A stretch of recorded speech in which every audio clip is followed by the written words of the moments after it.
Good morning students. आज हम understanding discipline and subjects paper 4th B में various basis of curriculum पढ़ेंगे। जैसे कि हम पिछले जो है वीडियो में करिकुलम के बारे में पहले ही पढ़ चुके हैं, फिर मैं आपको बताता हूँ कि करिकुलम किसे कहते हैं। पाठ्यक्रम जो है हमारे शैक्षिक उद्देश्यों को प्राप्त करने में हमारी मदद करता है। विद्यालय के जो शैक्षिक लक्ष्य होते हैं उनको शीघ्र अतिशीघ्र और व्यवस्थित ढंग से प्राप्त करने के लिए पाठ्यक्रम का निर्माण किया जाता है। पाठ्यक्रम को लागू करके है जो कोई भी विद्यालय, स्कूल, कॉलेज, छात्र और अध्यापक जो है अपने जो है शिक्षा के लक्ष्य को पूरा कर सकते हैं। पाठ्यक्रम एक व्यवस्थित व्यवस्था है जिसके द्वारा शिक्षा का जो प्रोग्राम है वो सुचारू रूप से चलता रहता है। करिकुलम को हिंदी में जो हमें हिंदी का जो शाब्दिक अर्थ है उसको पाठ्यक्रम कहते हैं। करिकुलम जो है लैटिन भाषा के शब्द क्यूरे से बना है जिसका अर्थ है दौड़ का मैदान।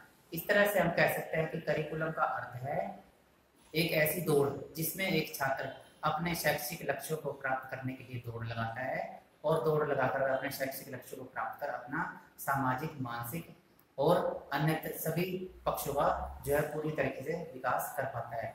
तो इस तरह से जो हमारा करिकुलम है वो हमारे शैक्षिक लक्ष्य को प्राप्त करने में एक बहुत ही महत्वपूर्ण भूमिका निभाता है। पाठ्यक्रम को तैयार करने के लिए इसके बहुत से आधार होते हैं। बहुत से आधारों के को जो है ध्यान में रखकर इसको तैयार किया जाता है। तो आज हम इन्हीं आधारों के बारे में ही पढ़ेंगे।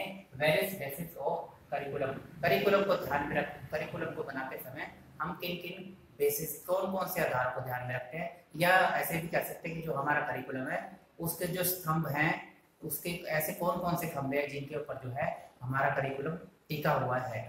सबसे पहला है हमारा फिलोसॉफिकल बेसिस। फिलोसॉफिकल बेसिस इसमें जो है हमारे आज तक के जो भी दार्शनिक रहे हैं, प्राचीन काल से वर्तमान तक जो भी हमारे समाज में, देश में, विदेश में कहीं पे भी दार्शनिक रहा है, उनकी दार्शनिक की जो सोच है, सिद्धांत हैं, या कोई भी उनकी दार्शनिक नीति से जो भी जो है निचोड़ निकलता है, उन सभी को जो है हम अपने करिकुलम में स्थान देते हैं ताकि हम भी जो है आदर्शवादी बन सके। आदर्शवाद में एक बात और कहने लगे कि आदर्शवाद में ये सोचा जाता है कि वर्तमान में हम ऐसा क्या करें कि हमारा भविष्य और ज़्यादा अच्छा हो सके, यानी क्या होना चाहिए पर जो है आदर्शवाद में जोर दिया जाता है। आदर्शवाद में जो है हमारी जो हमारा ये फिलोसॉफिकल बेसिस है, इसमें सबसे पहला है आइडियलिज्म यानी आदर्शवाद, दूसरा है नेचुरलिज्म प्रकृतिवाद, तीसरा है प्रैग्मेटिज्म और चौथा है रियलिज्म। सबसे पहला है आइडियलिज्म, आदर्शवाद। आदर्शवाद के जैसे कांट, हेगल जो है हमारे विद्वान है वो समर्थक रहे हैं और उन्होंने आदर्शवाद के जो है बहुत से सिद्धांत जो है हमारी शिक्षा के लिए दिए हैं। उनका मानना है कि हमें जो है वर्तमान को में जो है कुछ ऐसे कार्य करना चाहिए जिनसे हमारा भविष्य सुरक्षित हो सके, यानी क्या होना चाहिए को आधार मानकर जो है हमें कोई भी गतिविधि अपनानी चाहिए। आदर्शवाद में नैतिकता पर जो है ज़्यादा से ज़्यादा जोर दिया जाता है। उसके बाद है हमारा नेचुरलिज्म। नेचुरलिज्म प्रकृतिवाद, रूसो इसके जो है सबसे प्रबल समर्थक रहे हैं।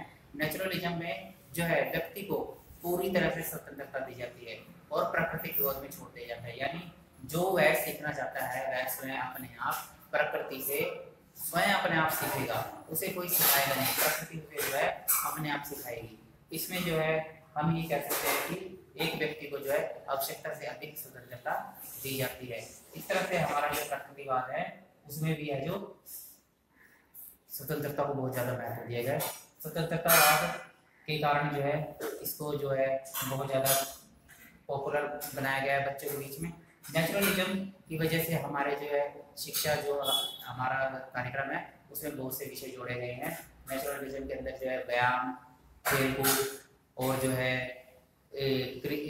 शारीरिक गतिविधियां, किसी प्रकार की तैरना, इससे संबंधित जो भी गतिविधियां हैं जो हम प्रकृति की गोद में कोई भी क्रिया करते हैं वो सारी प्रकृतिवाद के अंदर आती हैं। उसके बाद है हमारा प्रैग्मेटिज्म। प्रैग्मेटिज्म जो है व्यक्ति की स्वतंत्रता के साथ साथ उसके उन कार्यों पर बल देता है जिन कार्यों के द्वारा उसका कोई भी कार्य हल होता है, यानी प्रत्येक वह कार्य जिसके द्वारा किसी व्यक्ति का कोई भी मनोरथ हल होता है वह कार्य उसके लिए उपयोगी है। इसको जो है प्रैग्मेटिज्म कहते हैं। जॉन डिवी के जो है प्रमुख समर्थक रहे हैं। जॉन डीवी ने प्रैग्मेटिज्म की जो है बहुत ही विशेष व्याख्या की है और प्रैग्मेटिज्म के आधार पर जो है हम अपने करिकुलम को जो है आगे बढ़ाने की कोशिश करते हैं। नेक्स्ट है हमारा रियलिज्म। मॉर्गन थ्रो इसके जो है समर्थक रहे हैं। रियलिज्म में यह माना जाता है कि क्या है वर्तमान में हमारे पास क्या क्या साधन है और हम उनको कैसे प्रयोग कर सकते हैं, वास्तविकता से संबंधित है। रियलिज्म जो है हमारे वर्तमान से संबंधित है, ये भविष्य में और इतिहास की बजाय वर्तमान पर जोर देता है कि वर्तमान समय हमारा कैसा है और कैसे हम इसको और अधिक अच्छा बनाने में जो है कोई भी गतिविधि या प्रक्रिया कर सकते हैं। नेक्स्ट है हमारा सोशियोलॉजिकल सामाजिक आधार। सामाजिक आधार के अंतर्गत जो है बहुत से विषयों को जो है हम अपने करिकुलम में डालते हैं, जैसे इतिहास है, सोशियोलॉजी है, उसके अलावा गणित है, भाषा है, साहित्य है। इसके अलावा और भी बहुत से सब्जेक्ट हो सकते हैं जो हम अपने करिकुलम में डालते हैं। सोशियोलॉजिकल बेसिस में हम इस आधार पर अपना करिकुलम बनाते हैं कि बच्चे किस प्रकार एक अच्छा व्यक्ति बन सकते हैं अपने समाज के लिए, किस प्रकार एक व्यक्ति सामाजिक सदस्य बन सकता है और किस प्रकार एक व्यक्ति सामाजिक सदस्य बनकर अपने देश और समाज का जो है विकास कर सकता है। इस प्रकार हम कह सकते हैं कि हमारा जो करिकुलम है उसका जो बेस है वो सामाजिकता ही है। सामाजिकता के आधार पर हम अपना ऐसा करिकुलम बनाते हैं जो हमारे छात्रों में ऐसे गुणों को विकसित करे कि वो छात्र हमारे समाज के लिए भविष्य में चलकर उपयोगी सिद्ध हो सके, भविष्य में चलकर हमारे समाज के लिए कोई भी विशेष कार्य करने के लिए जो है दिखा सके। नेक्स्ट है हमारा साइकोलॉजिकल बेसिस, मनोवैज्ञानिक आधार। जो हमारे करिकुलम है मनोवैज्ञानिक उसका एक विशेष आधार है। मनोवैज्ञानिक आधार के आधार पर हम ये कह सकते हैं कि हम अपना करिकुलम बच्चों की मानसिक सोच के अनुसार, उनके मानसिक स्तर के अनुसार, बच्चे क्या सोचते हैं, कैसी उनकी रुचियां हैं, कैसी उनकी गतिविधियां हैं, क्या वो काम भविष्य में करना चाहते हैं, किस किस खेलों में उनकी रुचि है, किन विषयों में उसकी रुचि है, क्या बच्चा भविष्य में बनना चाहता है, इन सब चीज़ों को ध्यान में रखकर हम जो है साइकोलॉजिकल बेसिस के आधार पर अपना करिकुलम बनाते हैं ताकि भविष्य में बच्चे अपने सोच के अनुसार कोई भी ऐसा कार्य कर सकते हैं जिसके अनुसार वे भविष्य में अपना कोई रोजगार साधन अपना सकते हैं। मनोवैज्ञानिक आधार पर जो है बच्चों को ध्यान में रखा जाता है और उनको केंद्रित विषय बनाया जाता है। केंद्र में रखकर उनको जो है अपना करिकुलम तैयार करते हैं। नेक्स्ट और लास्ट है हमारा साइंटिफिक बेसिस, वैज्ञानिक आधार।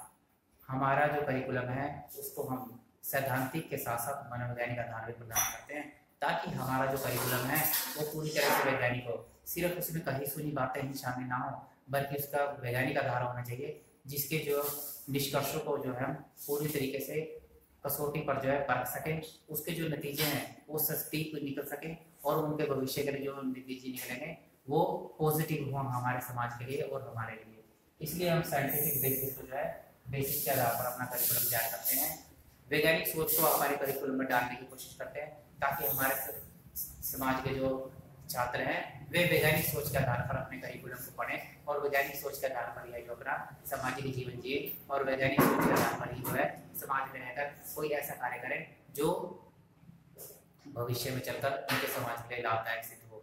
इस तरह से हमारे जो है कुछ आधार थे जिनके आधार पर हम जो अपना करिकुलम तैयार करते हैं। Philosophical basis, sociological basis, psychological basis और साइंटिफिक बेसिस, ये सब हमारे जो है करिकुलम के आधार थे।